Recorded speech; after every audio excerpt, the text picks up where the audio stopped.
Salve galera, começando o Resenha dos Crias, hoje estaremos recebendo o Marco Antônio, ex-jogador do São Paulo, da Portuguesa, do Náutico.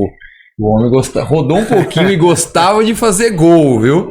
475 jogos, 58 gols na carreira, pro meia não tá nada mal. Ele gostava de pisar na área, hein? Gostava e acho que tem boas histórias aí na Luzinha, no São Paulo. Tem boas histórias que dá pra contar aí, né? Com certeza. Grandes times ele passou, né? A gente sabe disso daí. História não vai faltar. Mas antes de mais nada, você que sonha em ser um jogador de futebol, acesse www.conectafute.com e tenha o mundo do futebol na palma das suas mãos.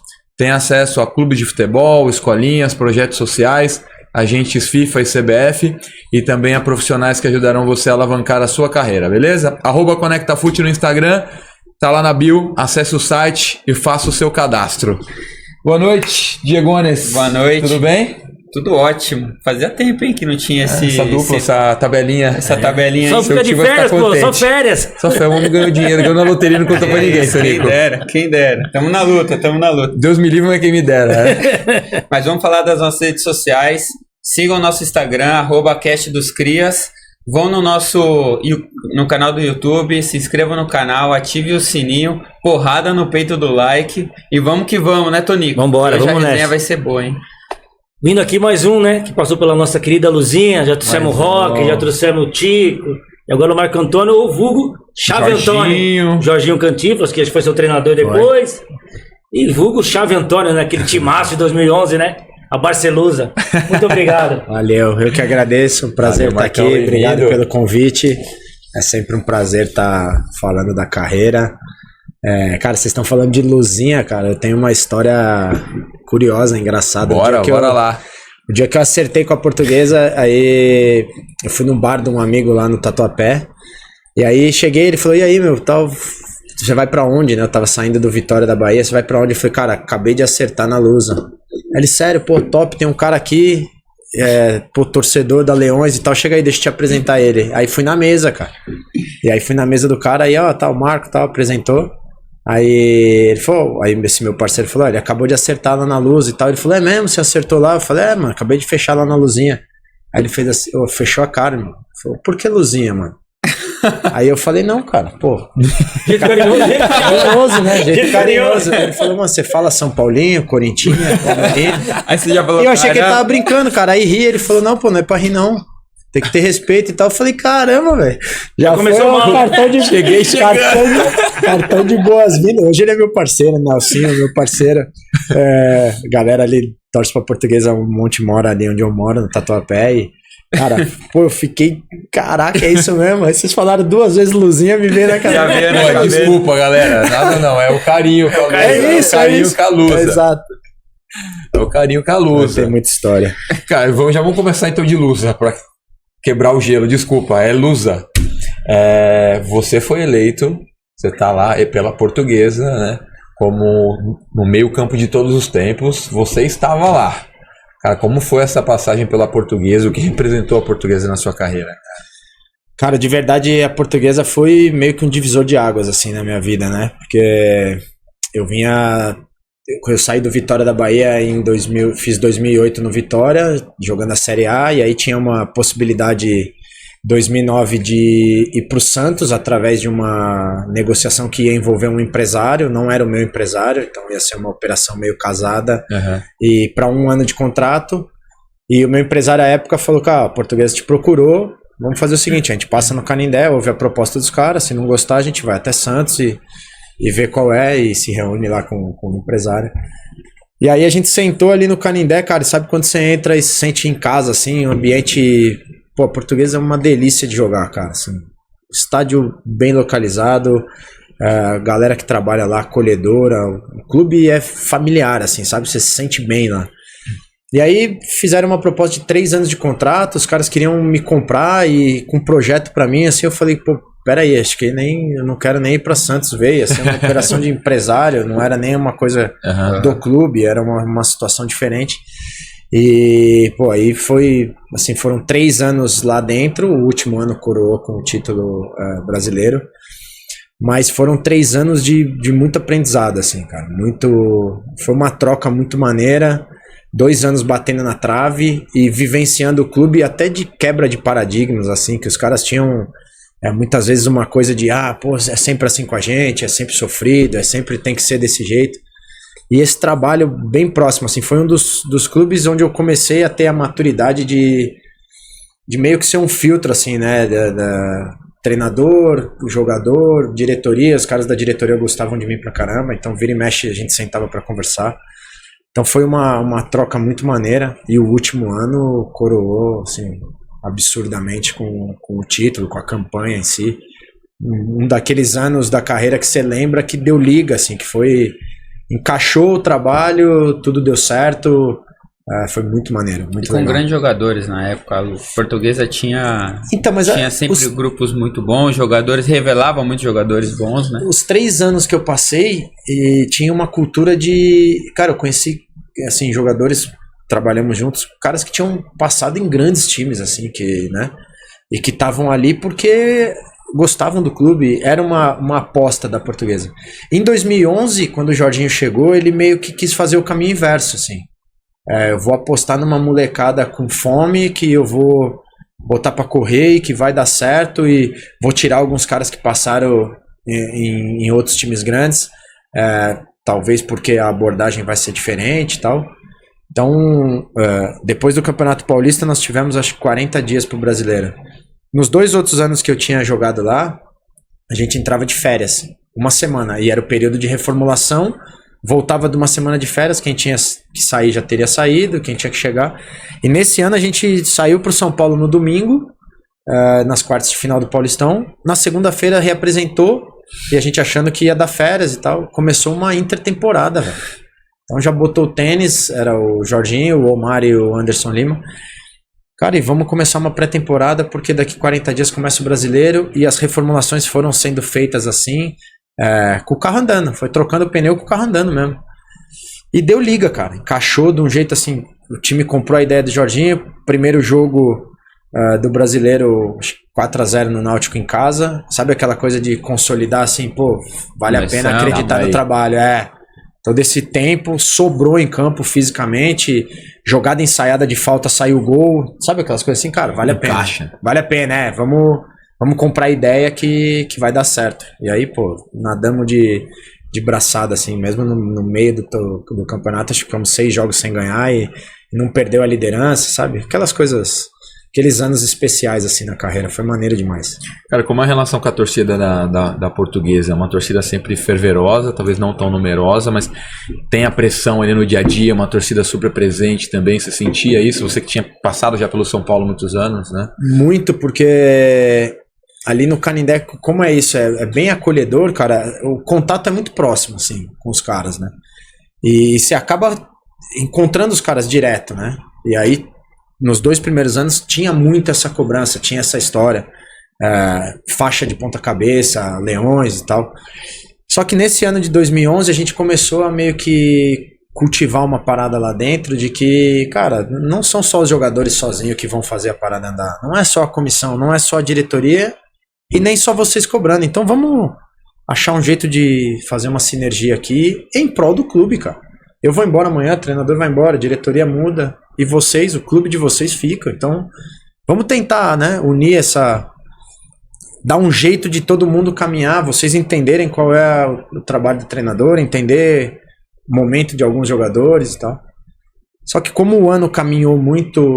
tranquilo, entre aspas, porque ganhou-se muito, nós perdemos 3 jogos, se eu não me engano, na campanha, foi uma coisa que foi acontecendo automaticamente, e o Canindé cada vez mais cheio, cada vez o cara querendo ir mais, chamava um amigo, ia e tinha prazer em ir lá assistir o jogo, mas a gente conseguiu, graças a Deus, quebrar essa parada, porque realmente era muita cobrança ali. A saída do vestiário do Canindé dava direto no estacionamento dos carros e onde ficavam os caras, então assim...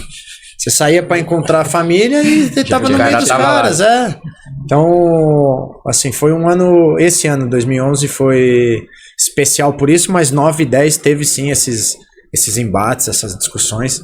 Mas eu acho que serviram para também aproximar para 2011, assim. Depois do São Paulo, que você jogou bastante no São Paulo também, a gente vai falar disso, mas a Portuguesa foi o time que você mais jogou, mais teve participação, onde você mais se encontrou, assim, ficou mais tempo? Então, eu acho que a minha carreira se dividiu até 2 anos antes de eu ir para Portuguesa, onde teve uma mudança minha de comportamento, cara, assim, de mudança de mentalidade, de enxergar a carreira de uma outra forma. E a Portuguesa até por idade, assim, hoje eu olho, né? Eu subi profissional, eu tinha 18, a Portuguesa eu saio com 26, que foi o título, e eu joguei até os 34, então foi exatamente o meio da minha carreira. Então acho que eu estava no meu auge físico, técnico e mental para poder desempenhar, e contando muito com a confiança do Jorginho, né? Quando ele chegou, eu estava voltando de uma lesão na panturrilha, no meio de um treino coletivo, eu fui virar pro lance assim, tocaram a bola para mim, eu fui virar para receber, ele me segurou pelo braço, falou, deixa a bola passar que eu preciso trocar uma ideia com você. E aí ele falou, cara, 26 anos, você tá fora de forma. Ele fez, tá gordo, o que tá acontecendo? Ou você não gosta de treinar, ou você gosta de ir muito pra noite. Desse jeito. O Jorginho era olho no olho, cara. Aí eu falei, ele veio aqui, eu falo, agora precisa mesmo. E aí eu falei, Jorge, cara, não é nada disso, ó. Teve um treino assim, eu tomei um pisão no dedinho do pé. Cara, fiquei 2 meses jogando porque a gente tava passando de fase na Copa do Brasil. Fiz reunião com o departamento médico, diretoria, o vice-presidente gostava de mim demais, ele que tinha investido para me levar para lá, pedindo para eu jogar, então eu jogava tomando injeção de anestesia no dedo, cara. Eu não treinava porque não descobriam o que eu tinha, falavam que era ligamento e tal. E na verdade eu tava com o dedo do pé quebrado, então eu joguei 2 meses tomando infiltração de anestésico. Eu não sentia meu pé, quando passava anestesia eu pedia para sair do jogo. Eu expliquei tudo isso pra ele, assim, ele falou, e por que você não falou nada? Quem tá fora daqui não sabe disso, você é maluco. Cara, eu gosto do clube, eu gosto das pessoas e disseram que não ia acarretar nenhum problema pra minha carreira, então beleza. Aí ele fez, eu vou ver se tudo isso que você tá falando é verdade ou se você tá contando alguma história. Beleza, aí acabou, fui pra casa. Dia seguinte eu cheguei, tô passando pela sala dele assim, aí ele me chamou, pediu pra toda a comissão sair. Aí me deu uma esculachada assim de você é maluco, é sua carreira, é sua vida. Ele falou, você não devia ter feito isso, tal, falou um monte. Ele falou, cara, eu vou montar um time e pela sua honestidade e hombridade você vai ser meu capitão. Desse jeito? Desse jeito. Ele falou, você vai conduzir esses moleques pra mim, que eu preciso de um cara assim, um cara sério, comprometido e tal. E assim foi essa relação de confiança que a gente construiu, sabe? Então ele botava uma fé em mim como pessoa, e aí ele falou, agora se prepara, você vai emagrecer, você vai isso e tal, essa pré-temporada vai servir pra isso e eu conto contigo. E aí, cara, você tem confiança do treinador, você tá se sentindo bem em campo. O jogo, o desenho tático da equipe que ele montou favorecia o meu estilo de jogo, que era muito de passe, lançamento e tal. Então eram moleques muito rápidos, então pegava na bola, tinha muita opção. E aí acho que casou toda essa parada, encaixou o seu momento de carreira, legal. Exato. O Jorginho que deu um choquinho ali. Exato. O Jorginho tinha estilo, ele compartilhou bastante aqui na passagem do Juventus, depois também mais recente, no Bahia também, que ele teve ali o cenário com o jogador casca grossa, que ele teve que afastar e colocar, mas ele é desse estilo, né? Cara, um cara super transparente, eu gosto de cara assim, ele não tinha, tipo, vou improvisar, o cara se machucou, ele que tá brigando posição contigo, não, você não vai ficar, vou pôr ele, porque vou improvisar. Com ele não tinha essa. Treina, quem tiver melhor vai jogar, e se não jogar, tem alguém da posição, então era muito transparente, assim. E dá certo, né, cara? Você sente honestidade no cara, você sente que o cara tá falando a verdade, quando precisa o cara mostra que é daquela forma mesmo, então começa a elevar o nível de todo mundo, né? Uhum. E como você chegou no futebol, cara? Como inicia a sua carreira? Sempre teve o sonho de ser jogador? Sonho, desde moleque, escolinha, futsal, vivia no prédio que eu morava jogando bola lá embaixo, e aí com 10 anos, um cara que morava nesse prédio, amigo dos meus pais, vendia carro, um treinador da base de São Paulo foi comprar um carro com ele, fizeram amizade, ele falou, cara, tem um moleque no meu prédio, não sai lá de baixo, tem 10 anos e tal, o moleque leva jeito, como é que faz pra arrumar uma peneira pra ele? Aí o cara falou, pode mandar ele lá num terrão, tinha um terrão lá perto do Morumbi, chama Rebouças, vai lá e ele vai fazer a peneira, e eu lembro que tinham 40 moleques, assim, e eu não tinha nem idade pro dente de leite ainda, porque Hoje não é mais, né? Hoje é sub-11, sub-9, 13. sub-10, tudo Naquela época era dente de leite. Hoje tem dente de leite. Sub-2. Era dente de leite, infantil, juvenil e júnior. Era isso. E eu não tinha idade do dente de leite ainda. Então, nós fizemos essa peneira e ficou eu e mais 2 moleques. Aí mandaram voltar. Era uma terça-feira, volta na quinta, volta na terça. E assim fui indo. Isso foi em maio. Foi o ano inteiro assim, 95. O ano inteiro assim, aí em 96, que era o ano do dente de leite, eu já tava com a galera da minha idade. E assim que eu comecei lá no São Paulo. Através de uma peneira. Através de uma peneira. Foi. Peneirão. Você ficou lá na base toda. Base toda. Dente de leite, infantil, juvenil, júnior. Meu primeiro ano de juniores, joguei uma Copa São Paulo. A gente caiu na primeira fase. A gente foi eliminado pelo Santo André, que acabou sendo campeão em 2003. E São Paulo estava numa época, tinha acabado de passar um período ali que tinha investido uma grana, tinha trazido o Raí do Paris Saint-Germain, tinha trazido alguns jogadores de nome e não ganhou, não deu o resultado que esperava, então eles estavam adequando financeiramente. E aí subiu 8 da base, cara. Nós saímos na primeira fase da Copa São Paulo, subimos em 8. Cara. E aí, isso 2003, aí o Paulistão eu fiquei indo para alguns jogos, mas não joguei, assim. Aí volto pra base. Aí no meio do ano fui convocado pra seleção sub-20. Aí voltei da seleção, aí não desci mais. Aí estreiei no profissional e tal. E aí começa a minha história profissional. Aí em 2004 ainda volto pra jogar a Copa São Paulo de novo. Desceu os 8 que tinham idade. Aí a gente perde pro Corinthians na final. O Corinthians ganhou 2-0, foi campeão.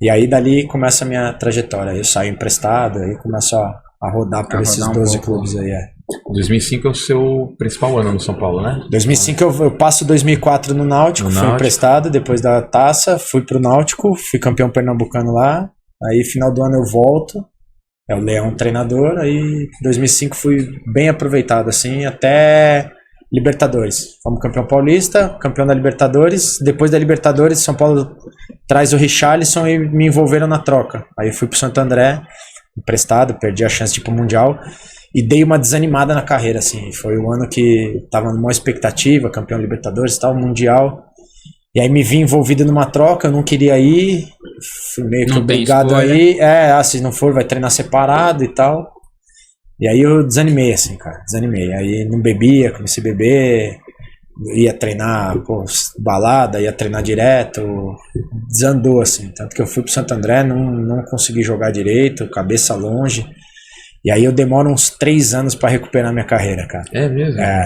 Que aí foi bem isso, assim, aí eu ia, aí machucava, aí eu tava, que até eu chegar no Vitória, aí, que 2007 acaba o meu contrato com o São Paulo, fiquei 3 meses sem arrumar clube, justamente por isso, dentro de campo, uma promessa e tal, mas... Tinha história, no mercado já o pessoal sabia. Fora de campo, dá trabalho, ruim, né? Porque eu não jogava e cobrava o treinador, foi uma época rebelde, tive um tempo rebelde, assim, e aí quando acabou meu contrato com o São Paulo, fiquei 3 meses sem arrumar clube, cara, e a justificativa é sempre a mesma, é bom jogador, mas o extracampo não... As informações não são legais, então a gente não quer problema. E eu não era esse cara, entendeu? Eu sempre fui um cara muito... Gostava das coisas certas, correto, mas esse período de tempo dei uma desanimada. E eu vou pro Vitória em 2008. Aquela época tinha o corte, né? Não levava 23 pro jogo e todo mundo podia ficar no banco. Levava 19 ou 20, cortavam, só 18 trocavam. E os 7 primeiros jogos era o Vadão, o treinador. Ele me cortou os 7 primeiros jogos do Campeonato Baiano, cara. E eu falava assim, isso é... Tá me testando. Eu pensava assim, cara, eu não vou mais ficar 3 meses desempregado. Então... Eu vou segurar. Eu era cortado, pegava a roupa, ia pra academia, treinava sozinho, tomava um banho e ia assistir o jogo. E eu fazia isso no Barradão e jogo fora. Eu ia treinar, ia correr, ia fazer alguma coisa. Aí o Vadão sai, chega o Wagner Mancini... E aí ele, todo time que eu vou, tentei te levar pro Paulista de Jundiaí várias vezes, São Paulo não liberou, tentei te levar não sei pra onde, São Paulo não liberou. Aí eu chego aqui, você não tá nem indo pro banco, mano, o que tá acontecendo? Mancini, cara, a opção do Vadão, velho. Aí a mesma coisa do Jorginho, eu vou ver se é verdade mesmo. Aí foi consultar os caras do clube, aí falou, não, o cara treina pra caramba, se dedica, não dá trabalho, não... Aí ele veio e falou, vou te usar. Então, se é isso mesmo, eu vou te usar. Então, aí começou, aí tive um ano legal no Vitória, Mas mesmo assim, chegou no fim do ano, ele falou, reformulação pro ano que vem não vou contar contigo, aí eu venho pro Portuguesa. Aí começa a história. Mas aí eu já tava nessa cabeça boa, legal, no lugar, cabeça focado, né? centrada no que eu queria, a mentalidade da onde eu queria chegar. Então foi uma experiência legal, assim. Foi difícil vivenciar, mas olhando para trás foi um grande divisor de águas, assim, na minha vida. Ou seja, futebol também não é só competência, também tem que ter pessoas que vão também te ajudar, né? O treinador tem que acreditar também em você. Tá longe de ser só... O clube pode te contratar, mas o treinador também ele pode falar, não conto, não gosto, não é característica. Cara, eu tenho hoje em dia estudado muito sobre a parte mental, estudado muito sobre comportamento, acho que também por essas vivências do futebol. E aí eu tô com uma empresa de mentoria junto comigo nesse trabalho e eles falam que é exatamente isso.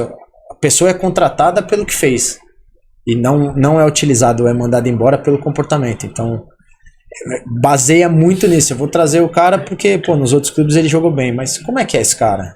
Como é que é o dia a dia com esse cara? Porque contrata pelo que vê, né? Pelo que vê no jogo, pela competência de campo. Isso é importante demais, mas tem todo um contexto, cara. Aqueles 90 minutos só revelam um histórico ali da semana, da carreira, enfim, de como o cara conduz. Acho que tem muitas variáveis aí que levam para esse... Você acha que hoje os clubes, seja profissional ou base, eles olham para isso ou não? Eu acho que poderia olhar mais, no sentido assim, cara, eu acho que os clubes poderiam ter um planejamento que eles conseguissem sustentar. Na minha visão, por exemplo, o treinador de base, ele tem que formar o moleque, ele não precisa ganhar campeonato, mas o cara só fica no emprego se ele ganhar campeonato, então... Eu acho que fica conflitante a parada. Ele tem que formar o moleque. O moleque tem que... Quando entregar pro profissional, cara, o moleque sabe chutar de direita, de esquerda, dominar uma bola, cabecear, marcar, fazer mais de uma função. Tá meio que estruturado emocionalmente. Tem que dar esse suporte. Porque ele tá entregando, cara, para um outro cenário, pra uma outra situação. Não é mais só jogar contra os caras da mesma idade, que tem o mesmo grau de evolução, não. Você pega um profissional de 18, você vai jogar com um cara de 30 e pouco, pai de família, que está defendendo outras situações. Então, são ambientes completamente diferentes. Então, eu acho que os clubes poderiam criar mais essa formação. Eu acho que hoje o futebol brasileiro está olhando muito para a Europa, querendo formar muitos jogadores para a Europa ou no estilo europeu, seleção brasileira jogando no estilo europeu. E essa essência nossa de futebol acabou meio que se perdendo aí no caminho. Mas acho que muito por essa competitividade física, necessidade de ganhar título. Eu acho que as bases poderiam olhar mais para formação e não para título. E nesse processo que você viveu, quem foi importante até para você enxergar, porque você ainda era jovem também, sim. Foi a família, foi o empresário, foi o próprio clube, como você mesmo conseguiu enxergar, né, que era o momento de dar uma mudada na sua carreira? Eu acho que foi só o processo, cara. Foi o processo. Foi a dor do processo, porque pais, treinadores, empresário, todo mundo tenta te mostrar, mas chega uma hora que você tá cego pra parada. Se você não passar por algumas coisas, eu acho que isso é na vida, né, cara? É na vida. Mas quantas vezes eu ouvi dos treinadores, cara, aproveita que passa rápido. Você fala, cara, como passa rápido? 15 anos aí, vou curtir. Hoje eu olho pra trás, cara, acabou, não volta. Mas passou rápido mesmo, né? Pô, se cuida, cara. Pô, né? Descansa, come bem, dorme bem. Novinho, ia treinar, não sentia. Virava à noite, dormia pouco, ia treinar um cavalo, puxava fila. Tá tudo bem.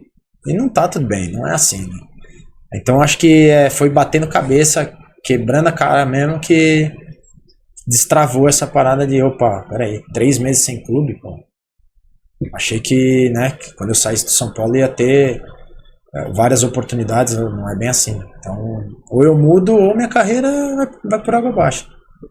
E você comentou parceria com uma outra empresa, hoje você atua com mentoria com atletas também? Conta um pouquinho pra gente como começou. Eu tô começando nesse projeto, foram aquelas coisas, aquelas coincidências de Deus que surgiram. Eu fui para uma reunião com esse diretor, ele se chama Eduardo, para uma reunião com meu pai. Ele é um amigo do meu pai, para falar dos negócios deles. Meu pai falou, tá de bobeira, quer ir comigo? Vou lá. E ali ele falou, cara, pô, a gente faz mentoria para empresas e muitas vezes querem saber como é o alto rendimento, alta performance no mundo dos esportes. Vamos gravar um podcast e falar sobre isso? Então vamos.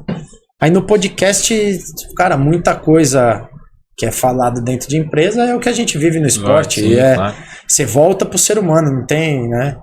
E aí acabou isso, cara, se a gente montasse um projeto assim, porque tem muito pai que procura, tem muito menino que tá na base ou profissional que você vê que tá sofrendo, às vezes ansiedade, às vezes uma lesão, às vezes uma troca de um clube, e o cara não sabe lidar com isso, e aí a gente começou a desenhar. Aí o Vini, um grande amigo da trilha do futebol, me ligou, cara, pô, tô com um projeto aqui, tô pensando em colocar dentro do meu cenário aqui uma coisa de mentoria, pensei em você, o que você acha? Eu falei, velho, eu acho que é a resposta de Deus para uma parada que começou. Que tá acontecendo aqui, então eu acho que é Deus mandando alguns sinais para eu embarcar nisso, e aí comecei a estudar pra caramba sobre, né, o assunto, mas unir a experiência das coisas que eu vivi no futebol, junto com essa galera que tem uma experiência absurda de mentoria, e aí agregar isso como um propósito de vida, assim, sabe, cara? De ajudar pais, ajudar meninos que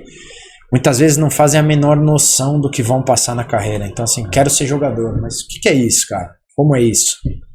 É olhar o Neymar, o Vini Júnior? Não, cara. Esses caras são extra. Esses caras são exceção. Vamos olhar a regra aqui, cara.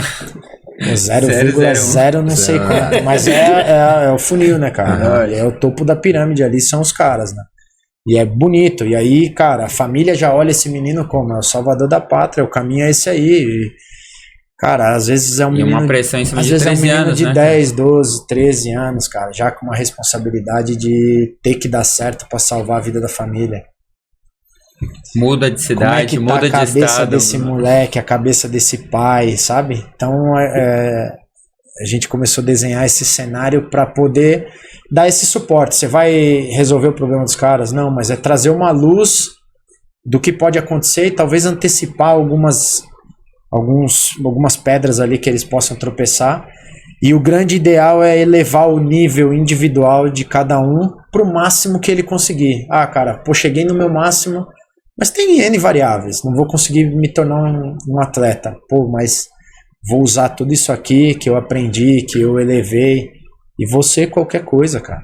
Vou para qualquer outra profissão, levando a cultura do alto rendimento, compromisso, respeito, hierarquia, comprometimento, cumprir horário, cumprir regra, dar o melhor, que é básico, entre aspas, né? Que é elevar importante em qualquer função que você for qualquer profissão, exato. Então, assim, quando vem essa carga num menino de 12, 13, cara, e ele vai levando isso aí, dos 14 aos 18, dos 13 aos 18, é a fase importante de estudo, né, cara, de escola, porque aí se o cara vira a cabeça só preciso ser jogador, e aí chega com 18 não é, e aí vou fazer o que da vida, velho? Deixei o estudo de lado, eu vou fazer o que agora? Aí aquele choque, aí tudo que se planejou para dar certo não deu certo, né? Para esse lado, e agora? Então é juntar todo esse suporte assim para tentar dar a mão, dar o braço para os pais, para os meninos e caminhar junto a carreira aí, entendeu? Esse é o projeto. E o foco de vocês hoje é mais com os atletas, mais com os pais, onde vocês atuam mais fortemente? Então tem esses dois cenários, né? Essa ideia com essa mentoria, com esse grupo, é mais voltado para meninos que já estão em categoria de base. Porque quando você fala de pais, você está num cenário de escolinha, que aí é a trilha. A trilha do futebol é mais voltado para a escolinha, e a linguagem para os pais que sonham que esses meninos passem disso para isso. Saiam da escolinha para o clube. Legal. Porque são linguagens diferentes, são perspectivas diferentes, são caminhos diferentes. Então, o suporte de mentoria é tanto para esse atleta aqui que já está num cenário de olhar e conseguir enxergar um horizonte dentro de um clube, e para esse suporte, para esses pais que muitas vezes não sabem o que fazer com os filhos. Tá na escolinha, mas o caminho é longo até, né? Sim. Chegar, então, é de repente até criar ou gerar oportunidades para que eles sejam vistos por algum captador, algum clube, criar essas oportunidades para que eles cheguem e dar esse suporte para os pais, que aí muda de figura, né? Agora seu filho está num outro cenário, como é que lida com essas emoções e tal. Então é um projeto global nesse sentido, mas bem individualizado, assim, bem entender individualmente. Como você enxerga a categoria de base de hoje para sua categoria de base do que era antes? Porque hoje talvez a gente vê muito mais recursos em alguns clubes, principalmente grandes, né? Que a gente tem a categoria de base, sem de treinamento, suplementação, mas ao mesmo tempo, como que conduz isso? Porque você falou muito de uma coisa que eu acho que hoje tem muito, a ansiedade do atleta, né? A ansiedade hoje do atleta, ou uma geração onde tem que acontecer as coisas muito rápido, onde o atleta talvez não tá jogando, é um problema pro pai, porque ele acha que aquilo tá... Pô, é um problema para todo mundo, né? Meu filho tem que jogar, meu filho é o melhor, eu não vejo ninguém melhor do que o meu filho ali dentro dessa escalação, o treinador é maluco. Como controlar isso versus o que era no passado? Você sente que mudou muito isso? Tem uma dificuldade muito maior, talvez, hoje, desses meninos virarem jogadores de futebol? Eu acho que tem, ao meu ver, por duas grandes coisas. Primeiro, celular, rede social, e os meninos estão subindo mais cedo. Então eles estão tendo que amadurecer antes. Então você olha, cara, um Hendrick, um Estevão, sabe? Vinícius Júnior. Os meninos de 17 anos já acham que tá tarde. Na minha época você jogava 2, 3 Copas São Paulo. Hoje em dia até os meninos sobem às vezes sem jogar a Copa São Paulo. Você mesmo já comentou, né? Que você já tinha ido pro profissional, e você desceu pra jogar e pra ralar. Mas hoje, cara, voltar. Você vê isso, a Copa São Paulo antes, você jogava até 20 anos. E era normal. Era normal você estourar a idade de juniores pra depois virar profissional. Cara, hoje os meninos estão... Hoje é até o contrário, né? Hoje em dia você pega os clubes, pega um 04 que pode jogar uma copinha no que vem, não, 04 não, já não quero mais colocar. Quero colocar 07, 08, 06. Então antecipou essa questão, né? E acho que essa antecipação gera ansiedade, porque o menino ali já com 15, 16, ele já acha na cabeça dele que ele tem que estar olhando o profissional. Porque ele tá vendo que o 16 já tá sendo vendido e ele ainda tá talvez na primeira vitrine para tentar subir mais um degrau. É isso, e as vendas estão mais precoces, né? O dinheiro tá mais alto na categoria de base. Naquela época, cara, eu subi profissional ganhando R$1.250. Era isso, e era, lindo. Que isso, cara, 5 anos de contrato no São Paulo.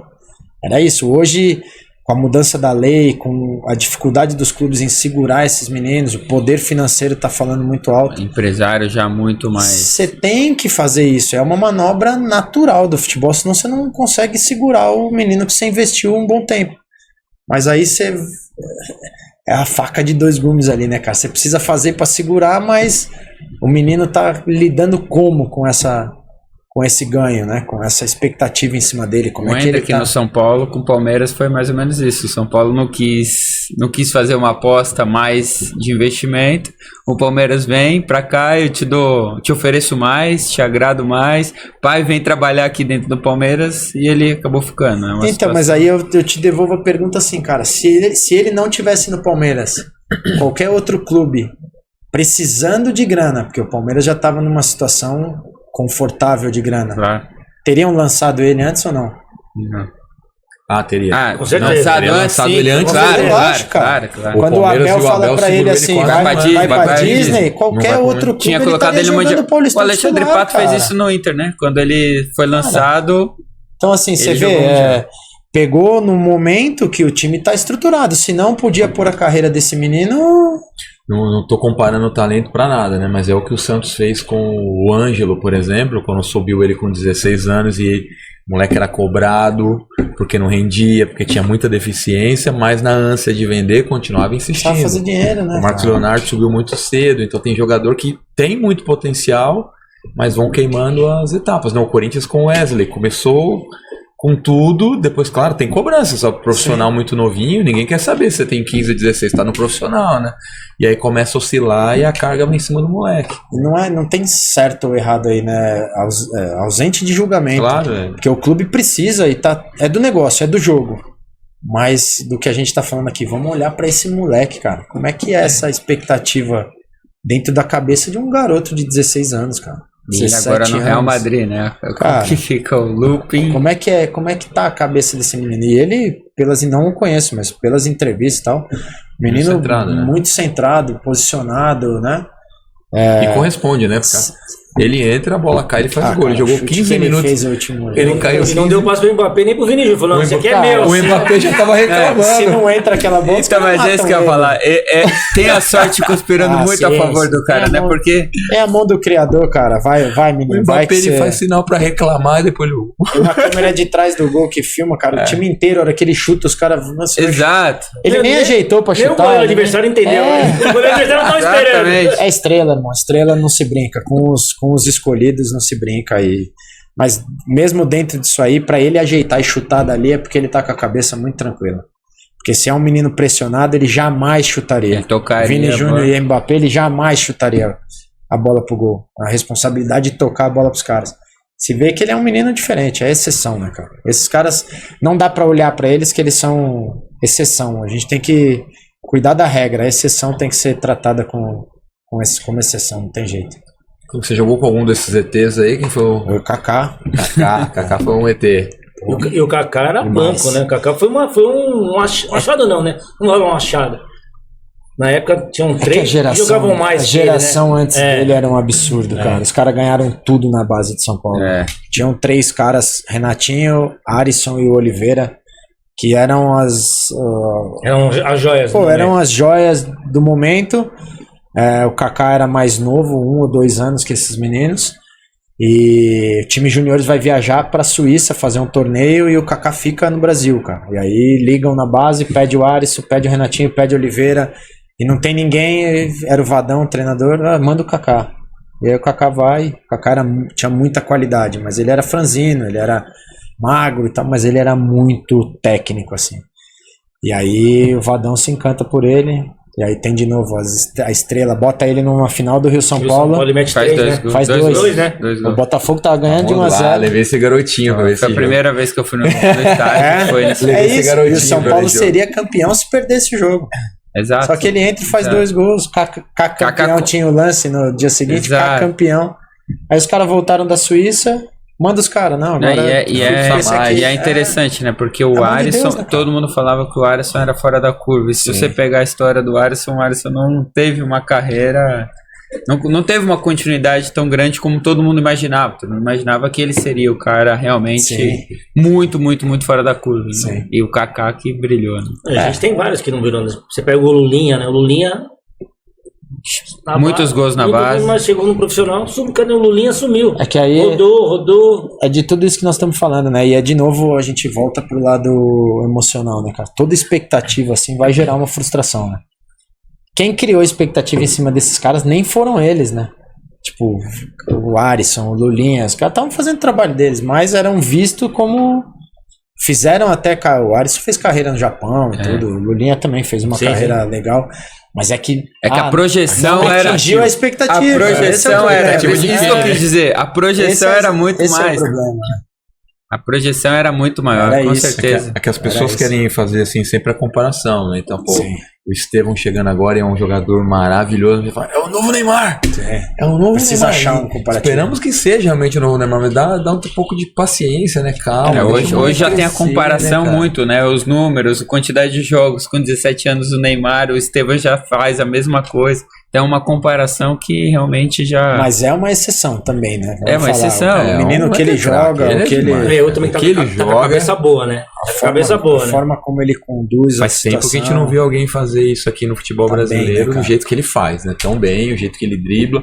Acho o Hendrick um jogador sensacional, mas o Estevão, assim, de drible, passe, a participação dele no jogo. O Hendrick, aquele negócio com essa bola, ele tá no lugar certo, na hora certa, a bola cai, 2 toques, ele faz o gol. É que sempre que aparecem uns raios assim, aparecem 2 pra ter a comparação. É Robinho e Diego, Ganso e Neymar. Então, é sempre assim, né? Quem é melhor, quem é...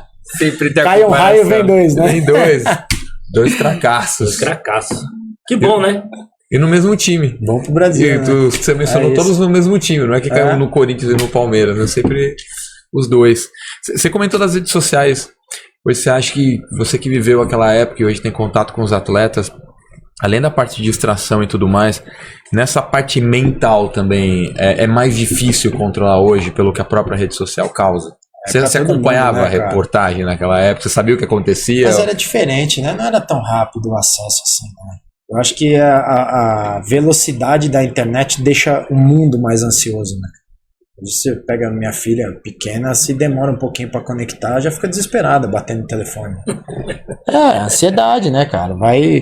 Parada tem que ser mais rápida. E o jogador é isso, o cara acaba o treino, se ele sair, já tem. Ele olha na rede social, já tem tudo. Se teve uma briga no treino, já tá todo mundo comentando. Isso, não tem o que fazer. Já tuitaram até o vídeo dele lá fazendo. Não tem como. Eu acho que isso aqui ajudou muito nesse processo mental. Tanto pro bom quanto pro ruim. Minha época eu esperava o lance no dia seguinte jogo pra saber a capa e qual eram as notas que iam dar. A nota do jogo, você ia saber no dia seguinte o que os caras falaram de você na nota do lance. Exatamente, era isso. Era um outro cenário, assim. Era uma outra situação. Eu acho que isso, cara, é um mal necessário, não tem jeito. Né? A internet tá aí pra ajudar, mas eu acho que ela tem que ser bem gerida, senão eu acho que cria essa parada de ansiedade enorme no jogador. E o acesso, né, cara? Antes não tinha pra você ouvir uma crítica ou pra você, era no jogo, no treino, na rua. Hoje não. O cara fez um jogo ruim, chegou no hotel, abriu o celular, o cara parece que tá falando pra você, né? Quem tem rede social aberta e tal. Porque sai marcando, né, cara? É isso, não tem jeito. Marca chega. Não tem jeito. Jogo, né? Pegou o Hendrick, que a gente tava comentando, lá na entrevista com o Bial, uma entrevista dele com o Bial, quando ele saiu dali, o que tinha de corte dele, da namorada, da mãe, do pai, de tudo, expôs totalmente a vida dele. Administrar tudo isso é muito louco. Não é fácil. Louco. A novidade e a exposição absurda. Né? E hoje você sente que o principal hoje na cabeça de cada jogador é o mental para o êxito. A parte mental do atleta tem que ser o mais controlada, mais gerida. Eu acho que o esporte em si tá conduzindo para isso. Não só aqui, mas eu acho que o Brasil culturalmente é um país emotivo, assim. Eu acho que quando a gente olha, por exemplo, teve Olimpíadas aqui há pouco tempo. Por que alguns países parece, e a gente comenta que os caras são mais frios, né? No momento da decisão, seja numa ginástica, seja numa natação, num atletismo. O brasileiro eu acho que é mais sensível às emoções, sabe assim? Então eu acho que o futuro do esporte em geral, assim como nós humanos, é olhar para o lado mental. Acho que em termos de ansiedade, depressão, frustração, expectativas e o foco, cara, no momento da decisão, tomar a decisão certa, o cara tem que estar com a cabeça forte, tem que estar com o mental forte.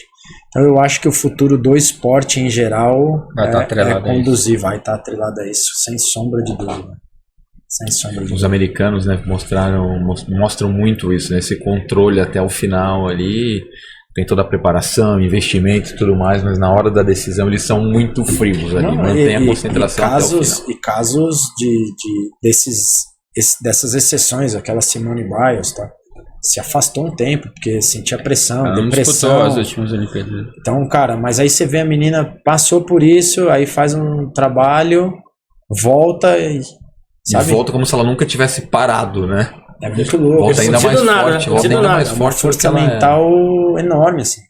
Uma força mental fora todo o resto, né? Fora a qualidade, fora a preparação, tudo. Mas eu acho que esse lado mental aflora muito. A própria Raíssa Leal do skate, ela que vem sempre ganhando os torneios, e ela fez no Japão, quando foi uma pandemia, que não tinha torcida, ela, né, conseguiu a medalha.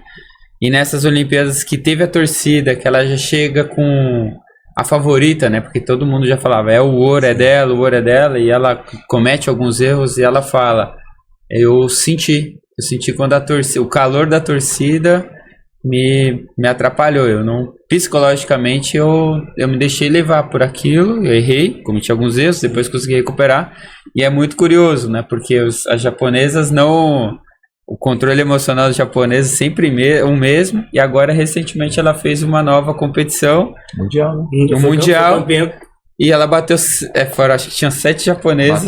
Ela bateu todos os japoneses. Foi no Japão. Ela bateu todos os japoneses e ela ganhou por causa disso. É uma diferença de ambiente do que foi criado. As Olimpíadas, pra ela foi...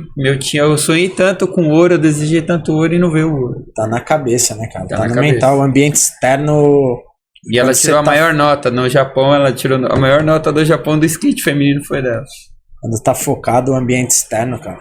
Os jogos, assim, que eu, por experiência minha, assim, os jogos que eu mais consegui entregar mesmo em campo, às vezes acabava e falava, velho, você viu, deu um negócio na arquibancada. Mano, você nem tava percebendo isso, você não escutava nada, né? Não vi. O ambiente externo, pro alto rendimento, cara, você tem que abstrair. Porque senão, e quando entrava, o inverso era verdadeiro, quando entrava desconcentrado, Morumbi cheio, um cara que gritava, você ouvia. Quando você tá desconectado, sabe? Então acho que é esse equilíbrio. Você já pegou alguma torcida havaiana, assim, cara, imagina, um estádio todo havaiano, um atleta, você já presenciou isso não com você, mas com outro atleta?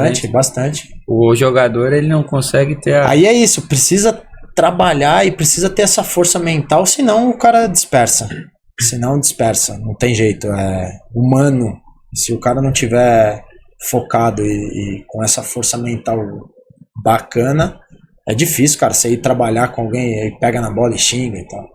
Quando eu voltei pro São Paulo emprestado do Náutico, a torcida tava assim com o Grafite e com o Danilo. O Grafite fez o gol, né? Salvou o Corinthians. A torcida queria matar ele.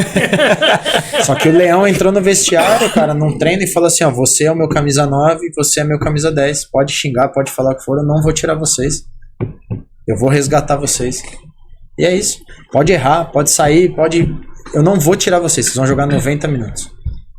E aí passa a confiança pro cara. É uma estratégia de passar confiança pro cara, o cara retomar, né, o bom futebol e tal. E acabou acontecendo. Acabou acontecendo com os dois, né?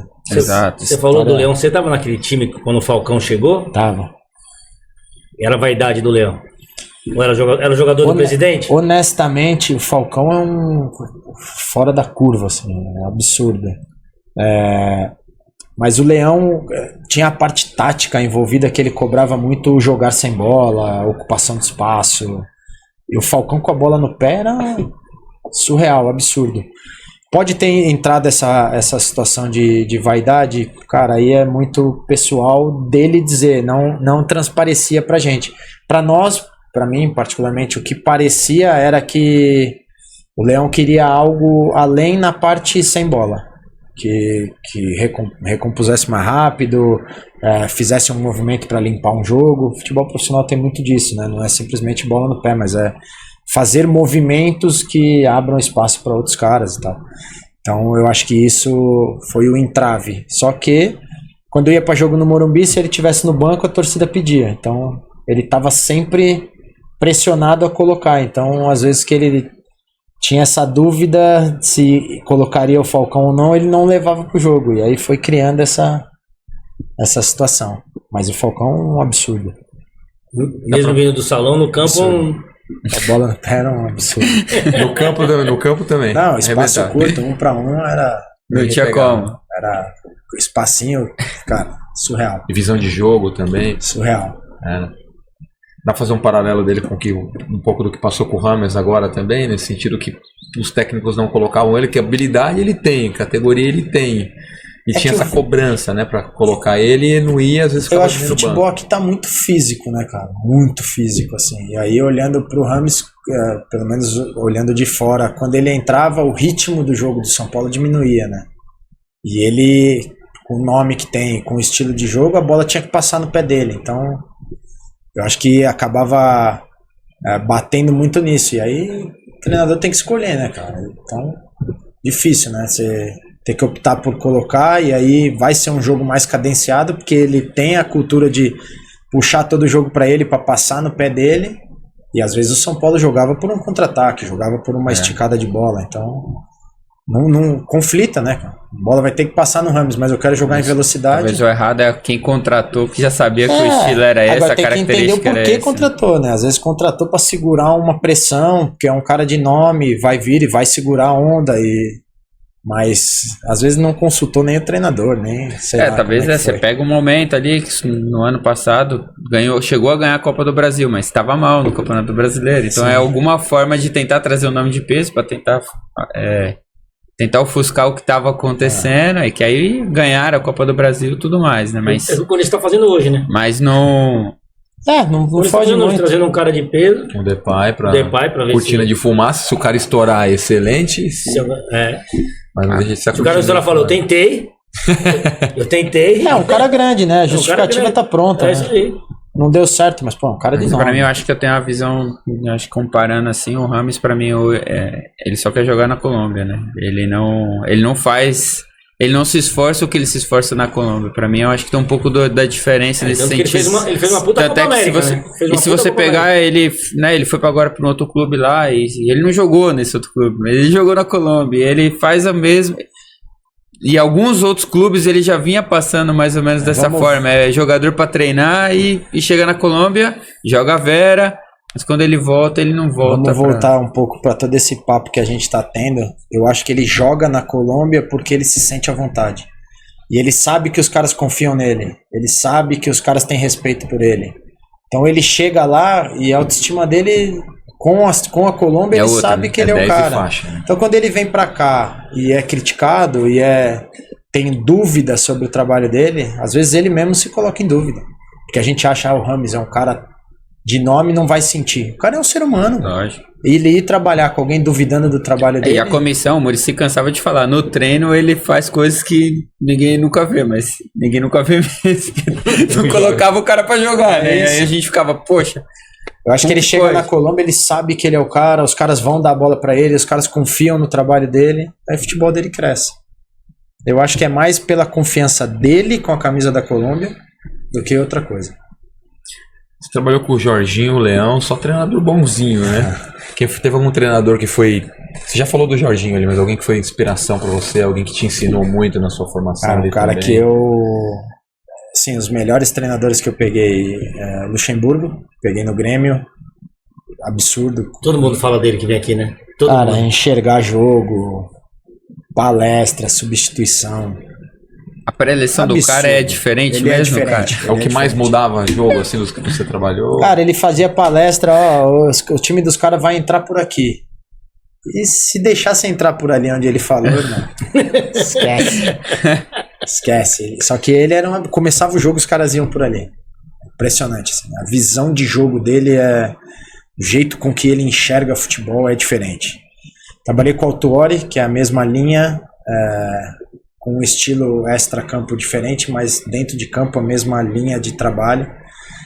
Trabalhei com o Argel, gostei muito de trabalhar com o Argel, mas o Argel já é um outro perfil de incentivar, de cobrar e tal, é mais o estilo Jorginho. Foram os caras. E na base, você falou de formação, com o Visoli, que hoje faz parte da comissão de São Paulo. Com o Lucas, que é o irmão do Miller, foi meu treinador um bom tempo. E com o Hamilton, que era essa comissão que mais assim me deu base de formação de tudo, assim, pra vida. Então, esses caras foram especiais assim, na formação. Entendi. Sua passagem do Grêmio lá, teve um Grenal aí que marcou, cara? O meu primeiro Grenal que foi quando o Vanderlei assume. O Roger Machado era da casa, auxiliar da permanente. Ele fica no banco pro Vanderlei assistir o jogo lá em cima. E a gente ganhou 2-1 no Beira-Rio e eu dei passe pros 2 gols. Então, tipo, foi o Vanderlei chegando. Você dando passe. Pô, eu tinha vontade de trabalhar com ele, porque todo mundo falava dele e eu falava, cara, o cara nem me conhece, né, mano? Puta, primeiro jogo. E aí eu fiz um puta jogo, assim. Eu dei passe pros 2 gols. Lembra quem fez os gols? Kleber, o gladiador, fez o primeiro e o Léo Gago fez o segundo. E aí foi um jogo maneiro, assim. Porque jogavam com 3 volantes e eu na frente, assim. É isso que eu falo. E eu nunca gostei de jogar nessa função. Eu gostava de jogar nessa. Foi mais... E aí ele chega no vestiário depois do primeiro jogo, ele fala, pô, legal, bem, mas sua função não é essa, eu vou te pôr um pouco mais pra trás. Eu falei, pô, O cara já tinha... Tá bom, obrigado. eu queria talvez ter uma chance de te falar isso, você já viu? Eu não ia ter coragem de Você pedir já pra viu? você. Ele era, cara, assim, surreal. Porque aí jogava assim, nessa função jogava o Marquinhos, que jogou no Avaí. Sim. E o Marquinhos Depois foi pro gostava São de Paulo. jogar nessa na frente, Então ele falou, eu só vou trocar você com o Marquinhos, porque o Marquinhos é naquela função e você na outra. Tudo que eu queria. Facilitou. Ele era sensacional. E esse Grenal foi um que marcou, assim, foi... Porque o futebol no Sul é diferente, assim, cara. Acho que eu ia falar, qual que é o pior clássico, cara? Ah, que você futebol vê? no Sul, Grenal é... Pauleira. A gente saindo do hotel pra ir pro estádio, aí todo mundo, cada um concentrado com o seu fone e tal. E aí vem o Paixão, preparador físico, aí falou, ó, tira o fone aí que vai passar um vídeo pra vocês assistirem e tal. O Vanderlei mandou todo mundo assistir. Tirou o fone e começa. Grenal é isso. Aí já um cara na torcida com um cartaz assim, ó, diga não ao fair play. Aí começa, mano, só pancadaria, os caras jogando com a cabeça enfaixada. Grenal é isso. Eu falei, mano, o que eu vim fazer nesse futebol do Sul, irmão? Nada a ver com o meu estilo de jogo, mano. Ai, caramba. Não, você veio do São Paulo, que o São Paulo sempre teve estilo mais técnico. Cara, meu de futebol bola. sempre foi técnico. Sempre foi técnico. Sempre. Chega no Grenal, é isso, mano. Eu falei, cara, eu vou ter que me adaptar Tem que dar a esse carrinha, futebol, tem velho. que rachar. Eu vou ter que me adaptar a esse futebol. É diferente, assim. E a cidade consome Grenal, cara. Você sai jantar com a família, senhoras, assim, no restaurante. Falava de tática. E aí, o Vanderlei vai jogar como? Não sei o que, deu atacante. Assim. Eu olhava e falava, caramba. E lá é assim, né? Se eu patrocinar um time, eu tenho que patrocinar os dois. É. E senão, você pode ver, a Tramontina dá uns 2 Banrisul, porque os caras não Cara, não consomem o produto, mano. No Grêmio é proibido entrar com qualquer coisa vermelha. Qualquer coisa. É, lá a Coca-Cola tá escrito em azul e preto, É o né? único lugar no mundo que os caras autorizaram a Coca-Cola, a propaganda ser de outra cor, não vermelha. E dentro do vestiário tem a geladeira de água, Gatorade e tal, da Coca, que eles fornecem, e é zero, a preta. Não tá vermelho. Nada vermelho, nada. É diferente, é diferente. Os caras consomem, os caras respiram futebol lá. Você não pode comprar um carro vermelho. Se você... Esquece. Não, esquece. Nada, não tem nada O Nenê vermelho. conta quando o Tinga comprou um carro vermelho, fez ele vender, mano. O Fábio Santos, meu amigo irmão, ele foi pro Grêmio e ele tinha um carro vermelho. Carro vermelho. E ele chegou no primeiro dia, os caras já falaram, mano, esquece, hoje é o último dia que você vem com esse carro. Vende ou arruma outro pra você vir treinar. Manda pintar, se Manda vira. pintar, Se vira. É assim, Envelopa, era assim. envelopa. Era assim, era muito louco. É legal, é cultura, é do lugar. E mesmo sendo um regional no gauchão, é a mesma intensidade. Não tem essa. Não, O gauchão é pior ainda. Gauchão, ou é Grêmio ou Inter, não Gauchão tem. é pior ainda. Apaga as luzes e plau! Gauchão é pior ainda. Você tá louco. Os times do interior lá, mano. Chicote estrala. O sul Os inteiro, campos daquele inteiro jeito, né? pesado, né? É um futebol mais pesado. É um né? futebol mais pesado. E Mais você marcação, conseguiu se pegada. adaptar bem assim, no tempo que você passou lá? Cara, ou sofri, sofreu? assim, sofri, porque meu estilo de jogo não era pra isso, assim, então eu tinha que fazer força pra... Só que eu peguei o Vanderlei, por exemplo, ele gostava de mim pra caramba, acho que mais, não só pelo campo, mas a postura fora, vestiário, eu sempre fui um cara bem relacionado de vestiário, eu gosto de resenha, trocar ideia e tal, então eu andava em todas as rodas no vestiário. E aí um dia quando ele contratou, eu acho que foi quando selou o fato dele gostar de mim, me aproveitar, ele me chama numa conversa assim, eu e ele na sala, mandou fechar a porta, senta aí. Contratou o Zé Roberto. O Zé. E aí Só o Zé Roberto. Só o Zé Roberto. Só o Zé Aí Roberto. ele me chamou, ele falou, tô te chamando aqui porque eu vou te tirar do time. Que eu vou pôr o Zé. Aí eu falei, pô, por isso? Nem precisava. Eu falei pra ele, primeiro que eu tô, sem demagogia e sem puxa-saco. Tô realizando um sonho de trabalhar contigo e de trabalhar com o Zé, sou fã dele e tal. Aí ele ficou me olhando e falou, não, mas eu te acho um moleque gente boa e você merecia ouvir isso de mim aqui, não eu chegar lá no treino, te tirar e não te falar nada. Eu tô te chamando aqui pela sua postura e eu achei que você merecia ouvir isso. Eu falei, não... Só peço que você não me largue, que eu preciso disso aqui, minha família precisa disso aqui, eu conto com isso e só não me deixa largado aí. Ele falou, não, eu conto com você. E aí a gente subiu pro treino, e aí no meio do treino um lateral direito machucou, cara. E aí não tinha ninguém, o pessoal que não tava treinando ali nos dois times, não tinha nenhum lateral pra pôr. E aí eu vi ele olhando assim, procurando quem ia pôr, e tinha um meia fora do treino, que aí eu olhei pra ele e falei, professor, posso treinar lá, não tem problema não. Ah, mas você já treinou de lateral? Não, mas é um treino, cara. Você já sabe como é que eu jogo aqui, tava jogando até ontem. Aí ele olhou, ele falou, agora eu vi que eu posso contar contigo mesmo. Aí todo jogo ele me colocava, né? Faltando 5 minutos, faltando 15, Sem faltando entrar. 30, e ele bancava a minha Às vezes a torcida pegava no pé e tal, e ele, cara, entra e... Eu fui pra um jogo Libertadores, cara, Grêmio e Fluminense, lá no Engenhão. Ele me botou jogar de primeiro volante, cara. Primeiro volante. Eu falei assim, ô Vanderlei. Você confia, mas... Qual que é o projeto? Você confia, mas é o projeto? Abre o leque do projeto aí pra eu entender. Ele falou, velho, eu quero saída de bola. E se a gente ficar com a bola no pé, não precisa correr pra marcar. Então eu quero saída de bola. Então toda bola que sair, eu quero usar seu passe pra...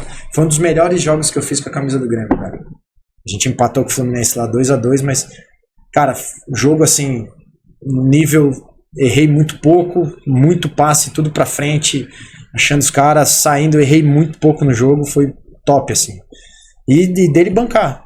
Dos caras, depois da imprensa, por exemplo, Porto Alegre, falaram, cara, será que esse moleque tava jogando na posição errada, jogando de costas pro gol? Eu não gostava de jogar de costas pro gol, então eu saí de jogar de uma função de costas pro gol pra jogar de primeiro volante. Só que era o que eu gostava, pegar a bola de frente e usar o que eu tinha de ponto forte, passe, lançamento e tal. Então, assim, ele foi um cara importante, assim, na minha passagem pelo Grêmio, porque ele segurava a onda. Vai jogar, pronto, acabou, pode xingar, deixa os caras xingar, reclamar. Ele confiava e punha a jogar. Ele, sem dúvida nenhuma, é um dos maiores treinadores, não é exagero, da história do futebol brasileiro. Ele ganhou tudo que era possível, né? Depois dos últimos anos ele não vem conseguindo fazer bons trabalhos, né? Você que trabalhou com ele já não está tendo mais as oportunidades para que ele possa mostrar o trabalho dele. Você acha que o futebol também mudou bastante? É difícil hoje para ele se adaptar e reciclar com toda a qualidade que ele já demonstrou no passado? Eu acho que o que faz hoje no futebol ele lançou lá atrás, né? Eu acho que a parte, acho que talvez mais difícil, ou talvez de adaptação, ele vem de uma época de um estilo de treino diferente. Era aquele pré-temporada de tênis, não tem bola, você vai fazer um lastro físico primeiro e tal. Hoje, primeiro dia de treino é chuteira, campinho reduzido, ele é de uma outra cultura. Uhum. E ele tá pegando uma molecada que cresceu com essa outra cultura. Então, implementar o trabalho dele... você fica meio... E a molecada sobe meio intransigente, assim, né? Pô, cresci só chuteira, vamos pôr tênis pra correr no parque. Não existe, pra essa molecada não existe isso. Fazer tiro de 1000, tiro de... E mesmo assim... Esses meninos não sabem o que é isso? E mesmo assim, se você pegar o próprio time do Palmeiras, os meninos que subiram foi por ele, né? Ele, que depois foi vitorioso, mas...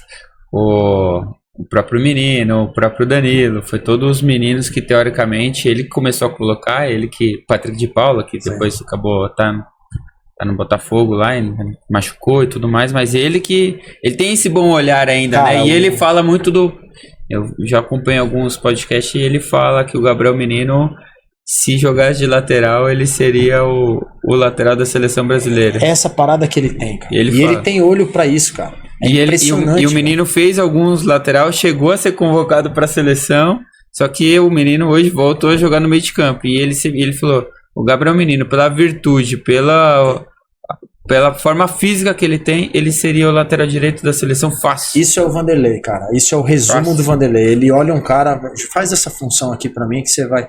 Ele chegou no Grêmio, por exemplo, quando ele chegou, ele pegou o Gilberto Silva e pôs jogar de zagueiro. Pô, e o Gilberto, carreira consolidada. Tudo no meio, tudo volante. Giba, você vai jogar de zagueiro, que você vai arrumar meu time jogando de zagueiro. E o Gilberto, um cara acima da média, não reclamava, não tinha boca pra nada. Cara, acho que ele foi o melhor zagueiro do Campeonato Brasileiro. Só ia no atalho, só usando a experiência, não precisava aquela loucura do meio campo. Correr. Cara, Giba, nessa altura da tua fase de carreira, você vai jogar de zagueiro. Assim, não... E esse é o Vanderlei. E aí vem a outra parte também, que hoje eu acho que, até pelo celular, por essa exposição, eu acho que os jogadores estão se controlando mais extra-campo. Então tá se concentrando menos, tá? Uhum. A logística, os caras estão viajando em dia de jogo, melhorou muito isso. E o Vanderlei gosta muito da concentração, ele usa muito isso ainda. Então eu acho que a classe, assim, o time acaba ficando cansado dessa parada rotina, de concentrar. Só que é liberdade, só, né? Hoje em dia é isso. Pegar um aviãozinho, chegar lá, mas hoje tá isso, jogar, né? Ninguém vai querer concentrar. Hoje tá isso. Naquela época era, viajava 2 dias antes, Jogava um domingo, só o outro domingo, se não tivesse muito bem. Atibaia, intertemporada, uma semana. Era puxado, velho. Hoje ele fazia tá mais bastante fácil. isso, né? Bastante. Ele acredita muito nisso. Porque é onde ele consegue pôr o trabalho dele, sabe? Então ele acredita muito nisso. Aí é isso, pega a molecada que tá subindo sem essa cultura, estranha, né, cara? Estranha e fica cansativo. E aí a cabeça vai longe, aí desgasta mentalmente. Bom, quem foi o marcador mais difícil que você já enfrentou? Estamos indo aqui para aquela reta final da saia justa agora, Tonico. Agora, Marcador mais difícil. Nossa, difícil, hein? Foi difícil? Pegar um cara assim que... chato. Ah. Outro Cocito, uma época do... Nossa senhora, Chato. Cocito, bate um esse pouquinho. era da canela pra Chato. cima, né? Chato. O pitbullzinho? Era chato. Chato Você demais. pegou a arena, aquela antiga ainda, que era difícil Era também de uma jogar, baixada. né? Tava na... ainda era... Tinha a escola ali. Ainda. Era difícil, aquela era mais difícil ainda. Eu tava no Atlético Paranaense quando fez a nova. Quando fez a nova. Quando fez? Tava no Atlético. A torcida lá também é impressionante, né? É bacana, né? Eles não consomem muito futebol não no Ah, Paraná, não, mas Mas a torcida do Atlético e do Coxa ali são... A torcida organizada deles Aham, são fortes, mas são no muito dia a dia não consomem tanto, muito mais não. tranquilos. É. E aí, Tunicão, qual vai ser? vamos lá, né? Boa. Momento final. Vamos lá, Marcão. Monta o seu meio ideal. Vai montar um jogador. Força. Meu meio ideal. Força.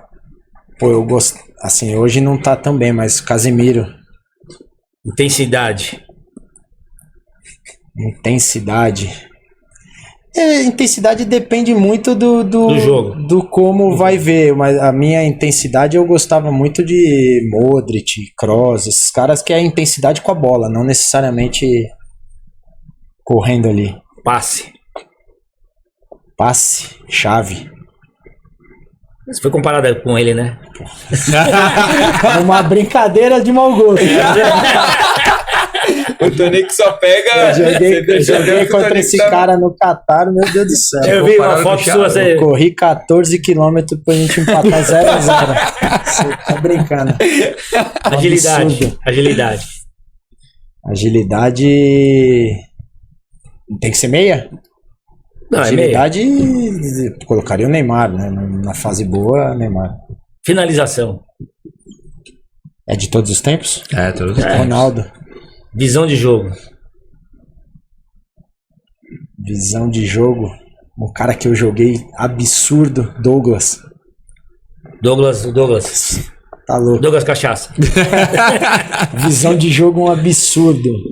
Perna esquerda. Perna esquerda, Messi, né? Sem dúvida. E perna direita. Neymar. Quem jogou mais? Marco Antônio ou Rafael Veiga? Veiga, de longe. Marco Antônio ou Thiago Neves? Thiago. Marco Antônio ou Zinho? Zinho, pô, você tá Tá brincando. zoando, ele tá fazendo, tá só sacanagem, né, Marco Tonico? Antônio ou Hernanes? O Hernanes teve uma carreira mais bonita. Marco Antônio ou Kaká? Kaká. Marco Antônio ou Douglas? Douglas. Marco Antônio ou Leonardo? O Leonardo não tem uma lembrança assim muito, mas pelo histórico de carreira, Leonardo. Marco Antônio ou Nicão? Ah, outro estilo de jogo, completamente diferente. Você. Não, diferente, não tem. Ele pela carreira, mas acho que não dá, assim, estilo de jogo não tem como comparar muito. Marco Antônio ou Rodrigo Lindoso? Putz, aí é difícil, hein? Difícil. Marco Antônio Cocito. Não, Finalizar. Marco Antônio ou Ronaldinho Gaúcho? Nossa senhora. Ele tá te sacaneando. É, Ô, ele Tonico, você tá sacaneando. Mas o Cocito você jogou muito O mais. Triste Cocito. é mais qualidade técnica, né? Ele mais marcação. Agora me tira uma Completamente dúvida aqui. A bola é redonda. Sim. Por que o batedor de falta fica girando a bola? Concentração. Só, não é pra pegar o lado melhor da bola, que redonda Tem não tem gente lado que melhor. procura o bico da bola. Eu não. Onde enche a bola ali. Sim. por ter o bico, por ela ser mais dura, por pegar mais pressão na hora do chute. Eu, quando ficava girando, era mais concentrado, aquele tempinho de concentração, do que procurando alguma coisa na bola ali. O Rogério, por exemplo, era o bico. Ele só batia no bico da bola. Ele batia no bico. Onde ele ia chutar, o bico ficava virado pra cá. E quem foi seu maior ídolo, assim, que você se inspirou aí no meio de campo ou alguém no futebol? Quando eu tava no São Paulo, um cara que eu olhava era o Raí, né, cara? Ele tinha voltado ainda do Paris Saint-Germain, tinha ido pra Copa e tal, então o Raí era um cara que eu tinha como inspiração, assim. Bem clássico. E pra fechar, monta o seu time. Do goleiro até o centroavante. Um time... Cara, que você jogou... que eu joguei? Você jogou, Você jogou. Goleiro Everton, tá no Palmeiras. Lateral direito, Luiz Ricardo, também na Portuguesa. Na zaga, Gilberto Silva. Gilberto Silva, deixa eu ver outro zagueiro bala que eu joguei. Lugano. Lateral esquerdo, Fábio Santos. Volante eu vou de... Deixa eu ver uns caras top. Volante na época que eu subi no São Paulo, Simplício, tava bem demais. Simplício, Ricardinho, Douglas. Ataque, joguei com um cara no Náutico que era impressionante, não teve sucesso aqui, o Cook. Cook.